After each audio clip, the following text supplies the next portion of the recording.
Recording. Welcome, everyone. December 10th. And we are cruising right along with our Advent meditation series. Very rich.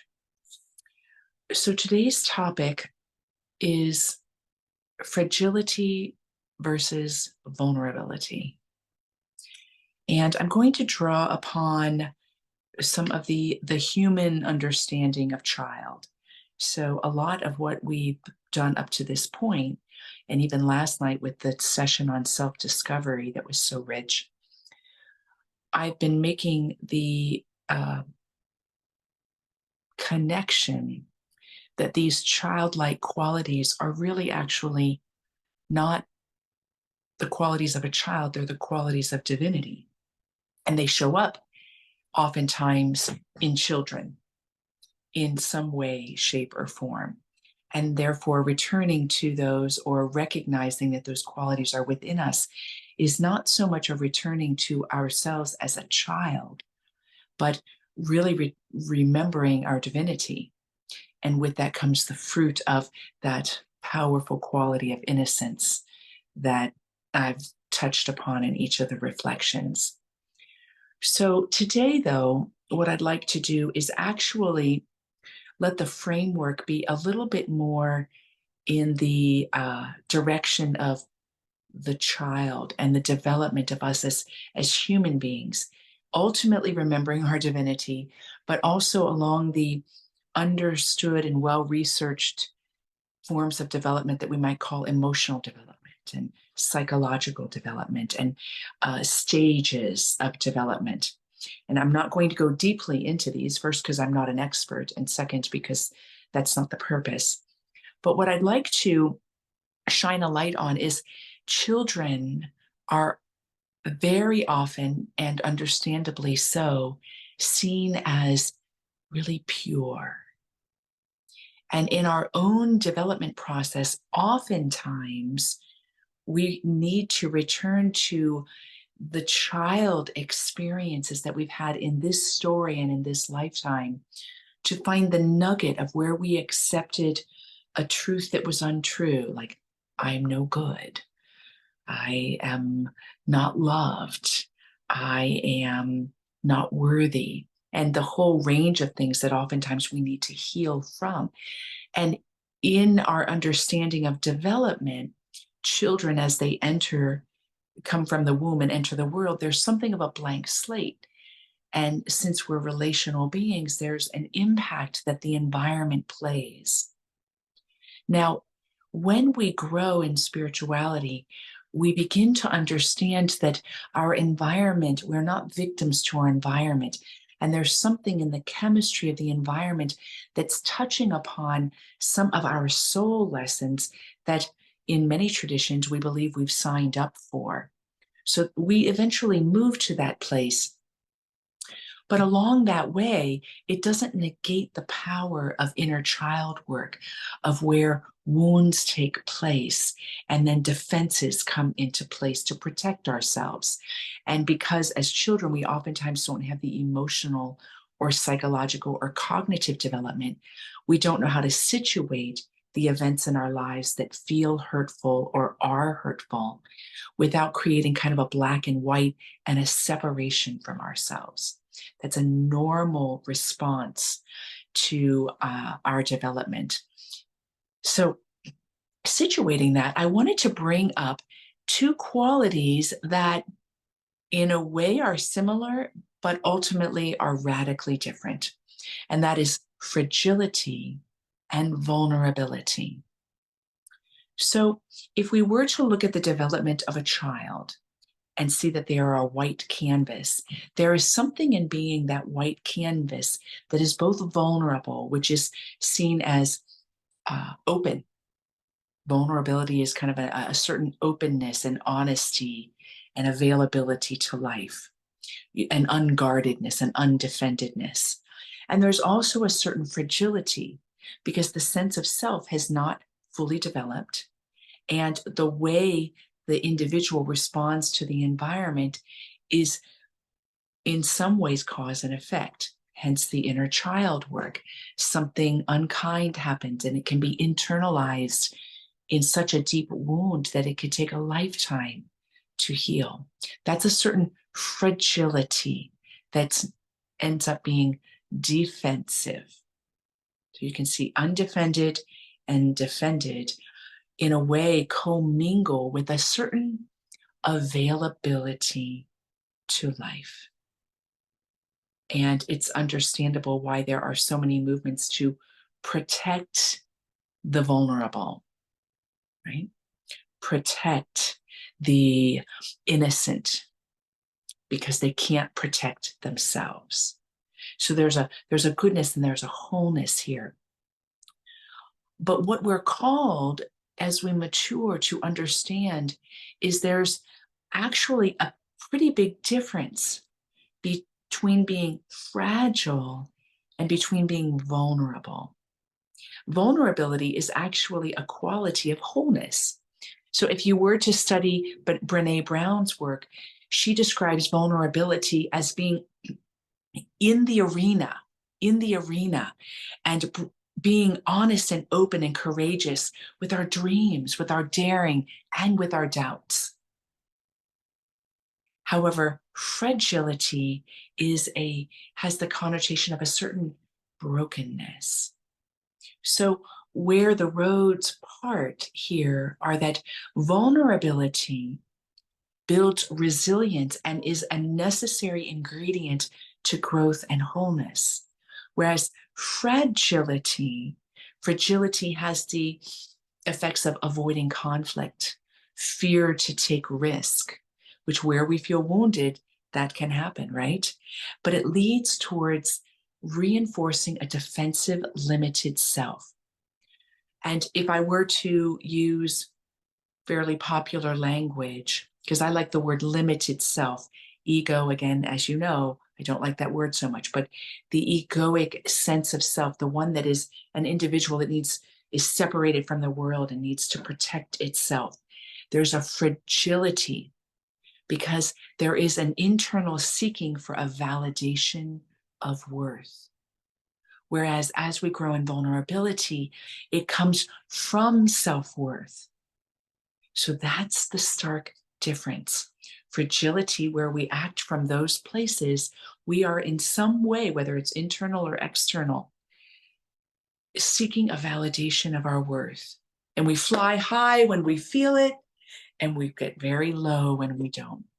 Whereas vulnerability is wind beneath our wings. It comes from a place of self-worth, and it also leads us into the freedom and liberation of great self-worth. So I'd invite you today to do a deeper reflection within yourself, because not to stay limited by experiences of yourself as a child and the wounds that are there, but to recognize the delicate dance that happens with vulnerability and fragility. And in this series, how could you open that the fragility can be opened from a place of vulnerability, so that there can be the wind that billows into your being, not with hard work of dismantling our limited beliefs, but with the softness of like a flower opening. And in that, I was very drawn. I was meditating this morning, and there were 4 divine masters that came to me. But the one that came to me for this session, the other 3 were just for me, maybe for you tangentially. The one that came to me is no surprise, Green Tara.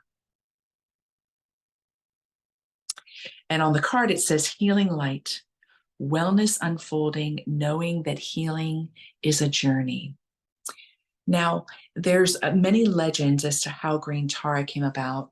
The one that I like, because I love Avalokiteshvara, and I've done segments on Avalokiteshvara, which is the Buddha essence or the Buddha nature or the Bodhisattva nature that's present in chapter 25 of the Lotus Sutra. And in this passage, Avalokiteshvara is the title of the chapter is the one who the perceiver of all the world's sounds. And what goes into the explanation of that text is not only is this Buddha essence or this Bodhisattva essence present to all the world's sounds, intimate with all the world's sounds. And that's the sound of your vulnerability and your fragility and your beingness. That's what we're talking about here. But as part of perceiving it, there is simultaneously an overflowing of compassion, not a compassion for like sympathy, but a compassion that's intimate, that it reaches right into those places like a wellspring of healing. And it is sometimes held that Avalokiteshvara, upon looking upon all the world's sufferings, cried tears, and those tears hit creation. And some of the tears sprang up as what? Green Tara. They sprung up as green Tara. So I'm going to read for you the message, and then we're just simply going to do a Tara chant so that we can open ourselves today, that we may be fully vulnerable and the fragility that still exists within ourselves may be touched with these tears of compassion. All right. I'm just going to read the message that's here for us. The blessings of Tara are surrounding you now, and you are being guided to know that healing isn't linear, but is more like a spiral. When you set the intention to heal, the intention itself initiates a pathway that is similar to a spiral. At times, you will feel like you are overflowing with vitality, and at other times, you may feel drained. There may even be moments when you feel you are revisiting something you thought you had overcome. But this revisiting is actually an opportunity to see how far you have come on the road to recovery and wholeness. Right now, the spiritual energies that surround you are creating space, pathways, and doorways for you to move closer to the truth that you are whole, healed, and complete. Don't let fears or limitations get between you and the miracles you have experienced and the miracles that are yet to happen. This is a journey to fearlessness and liberation, and you are closer to freedom than ever before. Take the next step. So we won't do a whole mala, but I'm going to use the mala as a way of grounding. And I've done this chant, but I'm just going to invite you to jump in. I'm not going to teach it to you. The words are simple. Om Tare Tuttare Ture Soha. And it's basically the acknowledgement of Tara as the embodiment of full compassion and the supplication of come to all those places within me so that I may awaken to wholeness. That's my liberal translation. You can Google it and get a few others.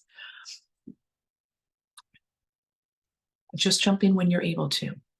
All right, I invite you to close your eyes.